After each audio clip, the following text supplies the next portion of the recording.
سفارتی محاذ کی بات کرتے ہیں جس پر ہم نے ایک بہت زبردست موو لیا ہے اور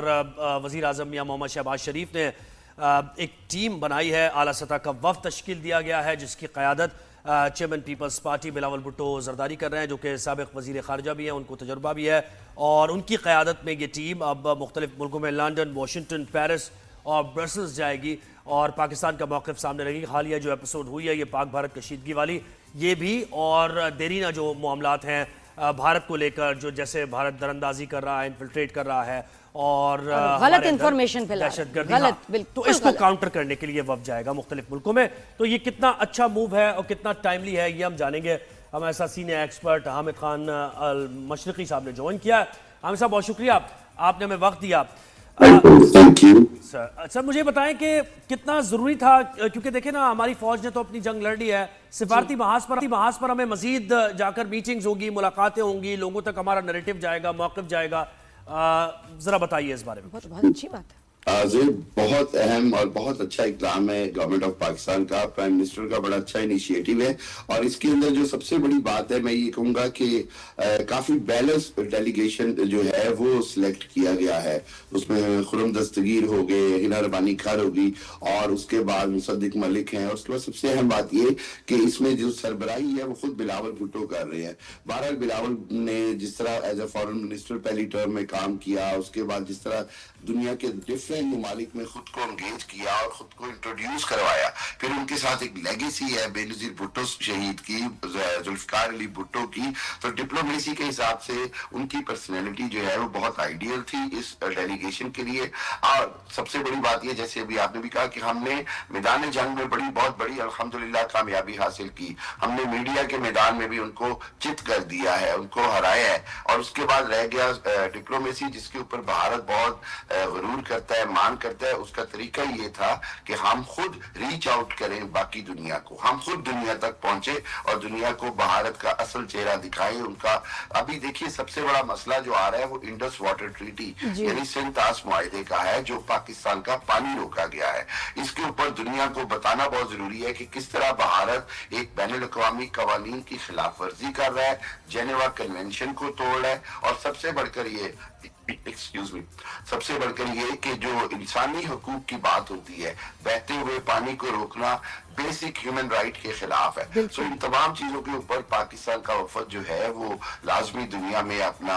ایک مکمل اپنا بیانیہ پیش کرے گا، اور دنیا کو یہ باور کرایا جائے گا کہ بھارت کی اس گنڈا گردی کو، اس ہٹ دھرمی کو فوری طور پر روکا جائے۔ ابھی موجودہ صورتحال میں بھارت بہت بیک فٹ پہ نظر آ رہا ہے، اور مودی سرکار جو ہے وہ اندرونی طور پر بھی بہت تنقید کا نشانہ ہے، اور آپ نے دیکھا کہ کانگریس نے کل جو ہے وہ بہت بڑا احتجاج کیا کہ جنگ کیوں روکی گئی اور جنگ میں دھکیلا کیوں گیا، بلکہ وہاں پر پریزیڈنٹ ٹرمپ کا پتلا بھی جلایا گیا ہے۔ یعنی اس سے اندازہ ہوا کہ انڈیا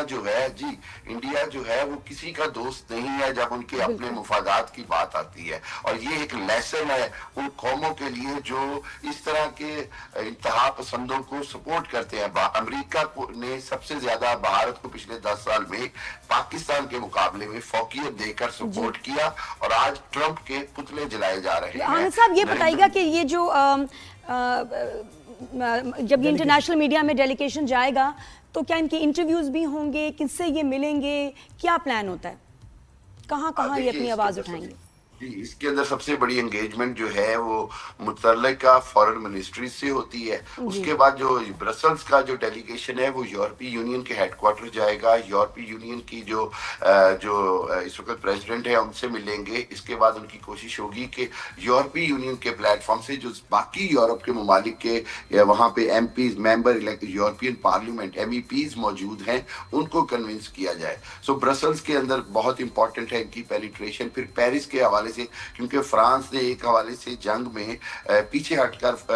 رافیل کی شکل میں اور دوسری شکل میں انڈیا کا سپورٹ کیا، وہیں پاکستان یہ سمجھتا ہے کہ پاکستان کی فرانس کے ایک اپنے تعلقات ہیں۔ پاکستان نے بھی فرانس سے ماضی میں آپ دوزیں خریدی، پاکستان نے بھی فرانس سے اسلحہ خریدا۔ سو پاکستان یہ چاہے گا کہ فرانس اب آئندہ احتیاط سے کام لے، اور دوسری بات یہ کہ جو ہمارا بنیادی کشمیر کا موقف ہے اس کے اوپر یورپی یونین انکلوڈنگ فرانس اور برطانیہ کی ہمیں حمایت بہت ضروری چاہیے. اور جبکہ واشنگٹن بالکل ہاں اس کی سگنیفیکنس ذرا بتائیے, واشنگٹن میں کیا ملاقاتیں ہوں گی اور کتنی اہم ہوں گی وہ ملاقاتیں, کیونکہ دیکھیں ڈونلڈ ٹرمپ تو ہمیشہ ان کا تھوڑا سا مائنڈ سمجھ آ رہا ہے کہ وہ کیا چاہ رہے ہیں. اور ٹرمپ اگر یہ دیکھیں گے کہ ان کے ملک میں کیسے ان کی بدتمیزی ان کے ساتھ کی جا رہی ہے, ہی ول ریئیکٹ. بالکل I am sure of this. یہ بڑی غلط بات ہے. ہاں ڈیفینیٹلی نادیہ, دیکھیے بات یہ ہے کہ ٹرمپ نے جو جنگ بندی کرائی اس نے بھارت کی فیس سیونگ کرائی, اس نے بھارت کو مزید ذلت اور شرمندگی سے بچایا, اور اس کے جواب میں اگر اس کے پتلے جلائے جا رہے ہیں تو اس کا مطلب یہ ہوا کہ ٹرمپ کو اور اس کی انتظامیہ کو سمجھنا ہوگا, کھل کے بات کرنی ہوگی کہ یہ جنگ بندی بھارت کی شکست کو مزید ذلت سے بچنے کے لیے کی گئی. اور دوسری بات یہ کہ آپ نے دیکھا کہ ٹرمپ نے جو مشرق وسطیٰ کا دورہ کیا اس میں انہوں نے بار بار بھارت اور پاکستان کی جنگ بندی کو ایک کامیابی قرار دیا اور بتایا کہ لاکھوں جانیں جا سکتی تھی. اس ساری صورتحال میں انہوں نے جہاں بھارت میں کاروبار کو کرنا رسک قرار دیا اور بہت ساری باتیں کی, اور بہت ہائی ٹیرف یہ لگاتے تھے یو ایس پہ, انہوں نے سنا کہ اپنا ٹیرف ہی ٹیکس ہی ختم کر دیا کہ جی ہمارے سے ٹریڈ کر. اچھا ایک طرف دکھاتے ہیں کہ ہمیں کوئی فرق نہیں پڑتا, ٹرمپ جو مرضی کے, اور دوسری طرف ان کے گھٹنوں میں بیٹھے ہوئے ٹیکس. اگر آپ کو اتنے برے لگتے تھے, ان کا سیز فائر برا لگ رہا تھا, تو ٹیرف کیوں ختم کیا, ٹیکس کیوں ختم کیا؟ بالکل 100% یہ عجیب بات ہے. یہی بات ہے,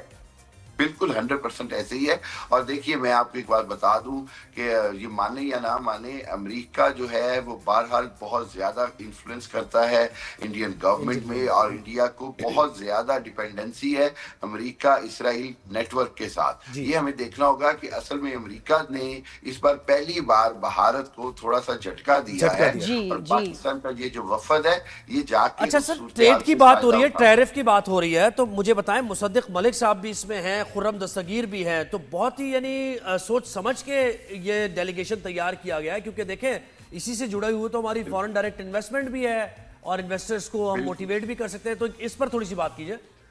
بالکل, دیکھیے زہیب, اس کے اندر سب سے اہم بات یہ ہے کہ جو ڈیلیگیشن ہے اس میں تمام سیزنڈ یا تو پولیٹیشین ہیں یا وہ لوگ ہیں جن کو ڈپلومیسی کا ایکسپیرینس ہے. یعنی اب یہ پیور جس کو آپ کہتے ہیں ایک پرپز بلٹ قسم کا ڈیلیگیشن ہے, جس کے مقاصد یہ ہیں کہ پاکستان کے لیے تجارت پہ بات کی جائے, پاکستان کے لیے ریلیف کی بات کی جائے, پاکستان کے آئندہ آنے والے سالوں میں جو پاکستان کو معاشی طور پر سپورٹ مل سکتی ہے اس کی بات کی جائے. پاکستان قرضے کے یا IMF کے چنگل سے نکلنے کے لیے بہت ضروری ہے کہ پاکستان پر ڈائریکٹ انویسٹمنٹ آئے, پاکستان کے اندر فورن انویسٹمنٹ آئے, اور اس حوالے سے میرا خیال ہے کہ یہ ڈیلیگیشن. دیکھیں شہری رحمان بھی ہے, ماحولیات کی بات, شہری رحمان تو ان کا بھی تجربہ ہے اس میں, تو وہ بھی بات کلائمیٹ چینج کی. ڈیلیگیشن میں لوگ تو بہت صحیح بولنے والے انشاءاللہ سارے ماشاءاللہ. اچھا ایک اور چیز ایسا یہ بتائیں ذرا ہٹ کے, اب بھارت پیچھے پڑ گیا ہے ٹرکی کے بھی, آذربائیجان کے بھی, اور وہ اب ایک نیریٹو بنا رہے ہیں کہ جی ہم نے ان کو کیا فائنینشیل دھچکا دیا ہے, ٹرکی کا تو مطلب بزنس ہی ختم ہو گیا. ٹھیک ہے جی, آذربائیجان چھوٹا سا ملک ہے, دیکھیں ہمارے کتنے 3 لاکھ لوگ, 15,000 لوگوں نے اس دفعہ چھٹی پہ نہیں جانا, وہاں فلائٹس کینسل کی ہیں, یہ کینسل کیا ہے, تو مطلب, اور وہ ملک کہہ رہے ہیں ہمیں کوئی فرق نہیں پڑتا, لیکن یہ بار بار اپنی میڈیا میں دکھا رہے ہیں کہ ان کو انہوں نے بہت جو ہے نا ہٹ کیا ہے ان کی اکانومی کو, ادھر بھی غصہ ہے شدید. دیکھیے نادیہ, وہ جو کہتے ہوتے ہیں نا جب گیدڑ کی موت آتی ہے تو وہ شہر کا رخ کرتا ہے, ان کے ساتھ بھی یہی ہو رہا ہے. یہ ہر ایک کے ساتھ اپنے جھوٹے اور فیک پروپیگنڈا سے اپنے عوام کو بیوقوف بناتے ہیں اور باقی دنیا ان کا مذاق اڑاتی ہے. آپ نے آذربائیجان کی گورنمنٹ کا جواب دیکھا, انہوں نے پوری کیلکولیشن کر کے کہا کہ ہماری اکانومی پر یہ 2% بھی اثر انداز نہیں ہو سکتے, 100 میں سے 2% بھی. انہوں نے پروف کیا. اس کے بعد ٹرکی نے تو ان کو جواب دینا بھی اپنا جو ہے وہ ویسٹ آف ٹائم گنا. بات یہ ہے, آپ ان کو اندازہ ہی نہیں ہے کہ ٹرکی کی جو ٹورسٹ انڈسٹری ہے وہ ساری یورپ پہ ڈیپینڈ کرتی ہے. ہم لوگ سب جتنے بھی یورپ سے گئے ان کے لیے آئیڈیل مسلم ڈیسٹینیشن میں Turkey is on the top of it, چاہے وہ انطالیہ جانا ہو, استنبول جانا ہو, کہیں بھی جانا ہو. اور یہ ہمارے دوست ہیں, ہم جائیں گے چھٹی پہ بھائی, ہم ویکیشن منائیں گے, وہاں زور زیادہ جائیں گے. میں تو ڈیسائیڈ بھی کر لیا ہے, جہاں ہماری اتنی عزت ہے, جہاں اتنا پیار ہے, حلال کھانا ہے, سب سے بڑی بات ہے, کھانے کا ٹینشن نہیں ہوتا, تو ہم نے تو وہیں جانا ہے بھائی. ہم تو اگلے 5 سال نہیں جا رہے. عامر صاحب بہت شکریہ, آپ نے ہمیں وقت دیا.